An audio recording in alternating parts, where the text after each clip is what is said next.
Terima kasih Anda masih di Kompas Siang. Saudara, Presiden Prabowo Subianto menaikkan tunjangan kinerja prajurit TNI dan pegawai Kementerian Pertahanan. Mensesnek bilang tak hanya Tukin TNI dan Kemhan yang naik, tapi ada juga lembaga lain. Kata Mensesnek, Tukin sejumlah lembaga sudah lama tidak naik. Selain kenaikan Tukin kepada pegawai Kemhan dan prajurit TNI, pemerintah juga menaikkan tunjangan kinerja kepada tenaga kesehatan dan guru yang bekerja di wilayah 3T. Kenaikan ini diatur dalam Peraturan Presiden Nomor 42 dan Peraturan Presiden Nomor 43 Tahun 2026 mengenai penyesuaian Tukin. Secara menyeluruh di seluruh kementerian dan lembaga itu ada yang disebut dengan tunjangan kinerja yang memang besarannya berbeda-beda. Nah, ada beberapa yang kemudian karena pertimbangan tertentu itu diberikan kebijakan untuk dilakukan kenaikan setelah sekian tahun tidak pernah naik. Contohnya beberapa yang tidak hanya di TNI maupun di Kementerian Pertahanan, tetapi juga untuk guru-guru di daerah 3T, untuk dosen di daerah 3T, untuk tenaga kesehatan di daerah 3T itu kita perhatikan mengenai tunjangan atau kesejahteraan bagi mereka-mereka yang mengabdikan diri di tempat-tempat yang tergolong cukup sulit begitu. Yang juga jadi sorotan saudara akademisi dan juga Menteri Sekretaris Negara Kabinet Bayangan Ferry Amsari menyebut pembentukan Kabinet Bayangan merupakan salah satu mekanisme check and balances terhadap jalannya pemerintahan. Sementara Ketua Asosiasi Kader Sosioekonomi Strategis Suroto bilang Kabinet Bayangan merupakan pressure group. Berikut cuplikan dialognya dalam program Rosi. Membangun efektivitas itu tidak dengan membangun kepentingan politik. Kalau kepentingan politik dibagi-bagi, jumlahnya akan membludak. Tapi kalau kinerja yang dilakukan untuk kesejahteraan orang bisa lebih sederhana, beban keuangan negara juga tidak. Coba bayangkan rapat kabinet kami pertama karena 15 orang, itu anggaran cuma 2 juta.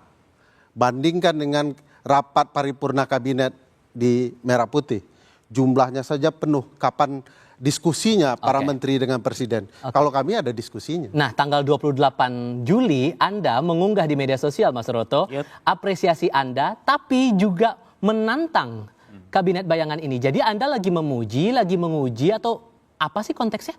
Ya, ini Kabinet Bayangan ini kan menarik ya. Setahu saya kalau di luar negeri sih Kabinet Bayangan itu dibentuk dari positioningnya itu dari parlemen. Tapi dianggap parlemen macet kan sekarang gitu. Teman-teman ini kan, ini menurut saya ini bukan Kabinet Bayangan yang seperti halnya di luar negeri. Tapi ini mungkin semacam pressure group. Cuman mungkin supaya keren jadi harus ada di luar negeri mana contohnya, Mas Roto? Contohnya kalau ada di Kanada itu juga di sana ada Kabinet Bayangan, tapi itu dari Mas Roto belum baca yang di Perancis. Ya, konsep maksud Kabinet saya Bayangan begini, itu saya tidak hanya mau hanya di mengatakan parlemen. bahwa ini hanya semacam Tunggu dulu. Dan pressure group ini sebetulnya juga dilakukan oleh siapapun. Dan ini penting sekali untuk kita tanggapi. Saya terus terang saya senang ada kawan kita yang ngaku sebagai seknek Bayangan kan. Siapa tahu suatu saat akan terpilih sebagai seknek beneran gitu. Tapi kan, kalau kemudian men-challenge berarti ada hal yang disangsikan. Justru di situ mereka itu pressure group yang mereka ini mengatasnamakan sebuah Kabinet Bayangan seperti halnya biasanya di luar negeri seperti itu. Terus kemudian tapi mereka itu dipilih oleh siapa? Kan ini representasinya kan hanya representasi civil society. Apa bedanya sama LSM yang lain? Sama. Cuman ini seknek-seknekan, kementerianan itu supaya lebih mungkin fokus kepada policy-policy yang tadi kabin-kabin kecil kan gitu. Tapi menurut saya ini terlepas dari itu.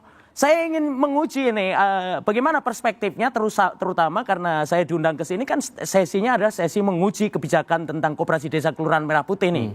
Nah, saya ingin tahu sebenarnya perspektif teman-teman Kabinet Bayangan ini yang banyak saya lihat juga saya kenal baik. Saya perlu merespon sebelum ingin koperasi di situ. Nah, sebelum ngomongin soal koperasi kita akan siapkan itu nanti. Tapi kemudian disangsikan masalah pemilihan orang-orang itu tadi, Bang Ferry. Ya tidak apa-apa, kan beliau ini juga pressure group ya. Kalau oposisi itu memang pressure group. Dia mempressure pemerintahan. Nah, karena beliau ini masih kurang bahan bacaannya, kalau di beberapa negara sudah berkembang sekarang. Konsep Westminster dengan kabinet bayangan itu sudah kemana-mana, terutama memang konsepnya di parlemen. Tapi ada perkembangan. Misalnya dengan negara dengan sistem kuasi presidensial di Prancis. Tidak hanya shadow kabinet di dalam parlemen. Ya, nggak ada masalah. Mungkin dengar nggak dulu, masalah. sabar supaya Anda paham Ya. bahwa di masyarakat secara informal juga dibentuk shadow kabinet ketika parlemen tidak lagi terbangun oposisi yang kuat. Sehingga suara publik tidak tersampaikan. Jadi sudah banyak Tapi perkembangan. presidennya siapa nih, Mas? Ya, jangan Dari ke sana kabinet dulu, ini. fokus dulu. Kita bicara soal shadow kabinet boleh nggak secara dilakukan oleh publik. Kalau Anda lebih jauh Shadow membaca kabinet itu yang saya tahu itu iya. dibentuk di parlemen. Tapi ini kan hanya dari Ini masyarakat makanya- civil society. Ini sebetulnya ya hanya pressure group seperti LSM Mas biasa lah. Roto tidak mendengar. Coba pasang di telinga. Satu, di Prancis ada yang di parlemen shadow kabinet, formal shadow kabinet namanya. Diisi oleh kabinet oposisi dari partai minoritas di parlemen. Oke. Paham ya? Di luar itu ternyata ada shadow kabinet publik di luar parlemen. Itu tradisi baru ketika kegagalan oposisi bertanding dengan pemerintahan di parlemen. Oke. Jadi ada model baru. Kalau kita pakai referensi, sabar, jangan Iya, dipotong dulu. Supaya paham kita duduk persoalannya. Tradisi ketatanegaraan baru, politik ketatanegaraan baru itu lah yang kita bawa di sini. Kenapa? Karena kalau Mas Suroto cermat, dengan terbangunnya koalisi tunggal tidak lagi terjadi checks and balances yang baik. Saya ambil contoh percampuran yang terjadi. Wakil Ketua DPR datang ikut terlibat menyusun kabinet. Ya, itu percampuran legislatif. Dengar dulu, Anda kan tidak paham Iya, konsep. tapi tidak ada rekognisinya di dalam aturan Ya, hukum sabar. kita, konstitusi kita, tata negara kita kan tidak ada. Anda kan pakar tata negara. Gimana Anda? Tapi kemudian kan ada upaya check and Mas balance. Ya, seperti ini hanya tadi. semacam pressure group Mas biasa Roso menurut ini saya. terlalu semangat. Dia bilang semua ada di ketatanegaraan, di konstitusi. Anda, saya kasih tahu ya, Ya. kejaksaan KPK nggak ada di konstitusi. Apakah tidak sah? Loh, itu kan ada undang-undangnya. Nggak Ini kan ada. tidak dibentuk oleh undang-undang, Mas, Pak. setiap lembaga negara itu ciri khasnya disebut di konstitusi biasanya. Enggak, tapi ada diatur di undang-undang. Ini kan hanya enggak. pressure group, tidak diatur oleh undang-undang, tidak ada kewenangan yang Nah, diatur. saya sebut ya, di undang-undang namanya partisipasi publik.